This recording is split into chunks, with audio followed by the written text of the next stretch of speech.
نغمه ښاپیرۍ طالبانو ته وایي نجونو ته ورکړل شوی خدایي حق ترې ماخلئ. د افغان نیوز قدرمن لیدونکو ښه راغلاست د نن ورځې مهم خبر ته.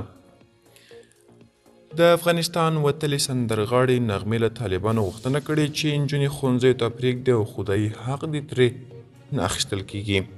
ښاپیرۍ نغمې په دې وروستیو کې د افغان نجونو د تړلو ښوونځیو د پرانیستې غوښتنه په یوې داسې سندره کې کړې چې له موسیقۍ پرته یې ویلې او د طالبانو له حکومته یې غوښتي چې د نجونو د زده کړو مخه دې نه نیسي. نوموړي وایي له دغه سندرې موخه یې دا وه چې اوسني چارواکي باید ژر تر ژره د نجونو ښوونځي پرانیزي. له سید عبدالله نظامي سره په مرکه کې میرمن نغمې ویلي طالبان یې د سندرو مینوال دی او تمه لري غږ به یې واورېدل شي. هغه زیاتوي دا حقیقت دی طالبان همیشه زما سندرې اوري، ټول زما مینوال دی، زما علاقمند دي.